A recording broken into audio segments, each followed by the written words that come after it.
សួស្តីអ្នកទាំងអស់គ្នាវិលត្រឡប់មកជួបខ្ញុំភពផូសាជាថ្មីថ្ងៃនេះយើងបន្ត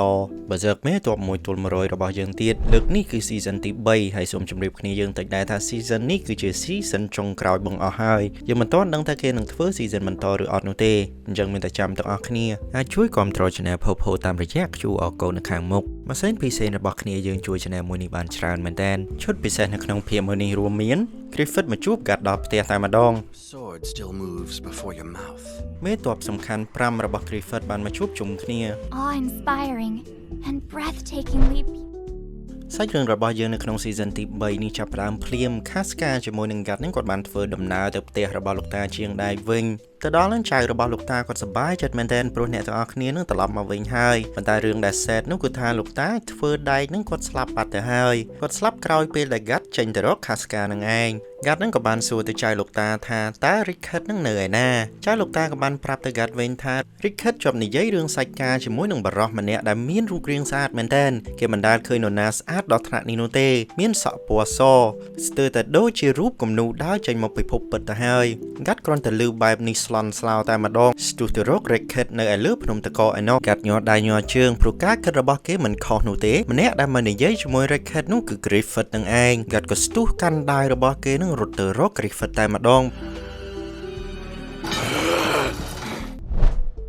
ប៉ុន្តែ Rickard របស់យើងនេះបែរជាមកខាំងផ្លូវរបស់ Gat ទៅវិញទប់ Gat មិនឲ្យ Gat នឹងទៅប្រយុទ្ធជាមួយនឹង Griffith នោះឡើយហើយបែរជាសួរសំណួរប្លែកៗមកកាន់ Gat ថាហេតុអ្វីបានជា Gat នឹងមកចង់សម្លាប់គ្នាឯងទៅវិញអ្នកដែលសល់ជីវិតរស់ក្រោយព្រឹត្តិការណ៍ Eclipse នោះមានតែប្រមាណអ្នកនោះទេហើយឥឡូវនឹងគាត់ទើបតែឃើញ Griffith ត្រឡប់មកវិញហេតុអីក៏ Gat នេះបែរជាចង់សម្លាប់ Griffith ទៅវិញនិយាយទៅនិយាយមកនោះទើបដឹងថា Gat មិនបានប្រាប់រឿងគ្រប់យ៉ាងទៅឲ្យ Rickard ដឹងនោះទេព្រោះ Rickard កាលពេលនោះគឺជាសមាជិកដែលក្មេងជាងគេរបស់ The Hawkចឹងទៅ Gat មិនចង់ឲ្យ Rickard នឹងទៅដឹងរឿងដ៏អាក្រក់របស់ Griffith នោះទេព្រោះគាត់នៅក្មេងពេកហើយដោយសារតែរវល់ខឹងជាមួយនឹង Griffith នឹង Gat មិនបានបញ្យល់អីច្រើននោះទេនៅតែបន្តសម្រុកទៅរក Griffith ដដែល Gat ក៏បានសួរទៅ Griffith ថាហើយឯងមកទីនេះធ្វើអី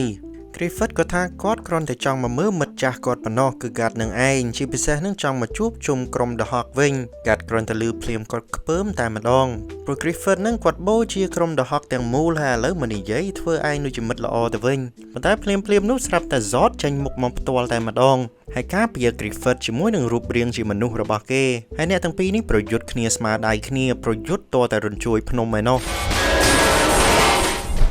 ភ្លាមនោះ Zod ក៏បានយកដាវចិត្តដៃរបស់គាត់ហើយយកទៅចាក់ពោះរបស់ Gat តែដោយសារតែការប្រកួតរាប់ឆ្នាំរបស់ Gat ធ្វើឲ្យការ reflect របស់គាត់នឹងគឺល្អមែនទែនជើងរបស់គាត់វាដំណើរការដោយខ្លួនឯងទៅទាត់ដាវមួយទៀតចូលពោះរបស់ Zod ក្តៅកាហាយគាត់ក៏បានប្រែខ្លួនរបស់គាត់ទៅជារូបរាងបិសាចដ៏ធំមួយហើយកំពុងតែប្រយុទ្ធគ្នាជាមួយ Gat យ៉ាងស្វិតស្វាញនោះស្រាប់តែ Casca នឹងបែរជាដើរចូលការប្រយុទ្ធមួយនោះហើយចៃដន្យថ្មធំនោះវាបានខ្ទាតទៅរកទិសដៅរបស់ Casca Gat ភ័យមែនទែនបានត្រឹមតែឈរមើលពីចម្ងាយតែប៉ុណ្ណោះភ្លាមនោះស្រាប់តែឃើញថា Griffith របស់យើងនេះបែរជាយកខ្លួនឯងទៅការពារ Casca ទៅវិញរឿងរ៉ាវវាវល់ពេញនឹងទៀតហើយ Griffith នេះមិនដឹងល្អមិនដឹងអាក្រក់នោះទេក្រោយពីការពារ Casca រួច Griffith នឹងក៏បានហៅ Zod ថាបានហើយយើងធ្វើដំណើរចេញទៅវិញហើយក៏ឡើងជន់ទៅលើដៃរបស់ Zod ជិះចេញទៅបាត់ទៅនៅតាមផ្លូវនោះគេគិតក្នុងចិត្តថាអារម្មណ៍របស់គេដែលស្ទុះទៅជួយ Casca នឹងប្រហែលជាអារម្មណ៍សល់ពីកូនបិសាចដែលតែងតែជួយ Casca នោះGriffith បានយករាងកាយរបស់កូននោះមកកើតមកលើភពនេសាជាថ្មីចឹងវាសល់ឥទ្ធិពលខ្លះអញ្ចឹងឯងក្រោយពីរឿងទាំងអស់នេះកើតឡើងហើយ Gat ក៏បានប្រាប់រឿងគ្រប់យ៉ាងទៅ Rickard នឹងខឹងមែនទែនមិននឹកស្មានថា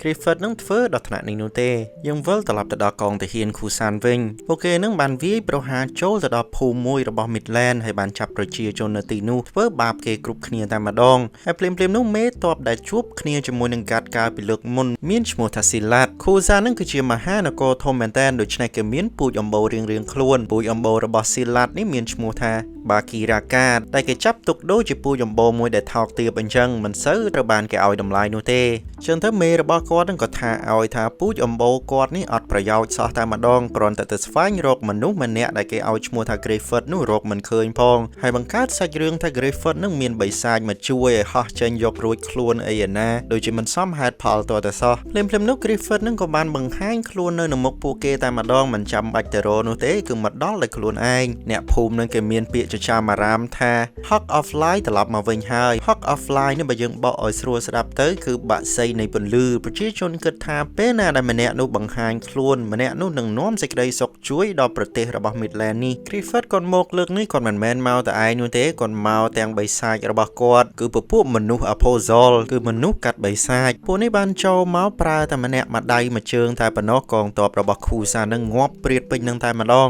ហើយយើងមកស្គាល់ពីសមាជិកមេទ័ព Apostle ថ្មីរបស់ Griffith ទាំងអស់គ្នាដំបូងគេនឹងគឺ Lucas តែត្រូវបានគេឲ្យឈ្មោះថាមេទ័ពពន្លឺព្រះច័ន្ទដែលរបស់គាត់នឹងអាចបន្លូតខ្លួនទៅវែងមែនទែនចាក់មនុស្សម្ដងនឹងរាប់សិបនាក់ឯណោះទី2នោះគឺ Zod របស់យើងមេទ័ពមិនចេះស្លាប់ទី3នោះគឺរក្សាដែលធ្លាប់ជាទាហានរបស់ Kusan ដែរមកពីពូជអម្បូរដូចជា Silat អញ្ចឹងសមត្ថភាពភាសាស៊ីនរបស់គេនឹងគឺពិសេសអស្ចារ្យតែម្ដងទី4នោះគឺ Irvine ដែលជា Apostle មួយមានដៃក្នុងការបាញ់ព្រួញនឹងល្អពិសេសបាញ់ពីទិសណាក៏ត្រូវគោលដៅដែរហើយទី5នោះគឺ Granbell ដែលមានកម្លាំងរឹងមាំដូចជាថែងអញ្ចឹងអាវុធរបស់គាត់នោះគឺញញួរជាមួយនឹងខែលហើយក្រុមរបស់ Griffith ចំណាយពេលមិនដល់មួយថ្ងៃផងបានវាយយកទឹកដីទាំងអស់នោះត្រឡប់មកវិញពី Kusan ធ្វើឲ្យអ្នកភូមិនៅទីនោះចាប់ទុក Griffith នឹងដូចជាព្រះអញ្ចឹងគេជឿជាក់ថា Griffith នេះប្រកាសជាបាក់សីនៃពន្លឺនោះហើយភាពមួយនេះគឺមានតែប៉ុណ្្នឹងអរគុណគ្នាយើងដែលបានតាមដានទស្សនាហើយបើសិនជាចូលចិត្តកុំភ្លេចចុច like Subscribe ហើយនិង comment ផង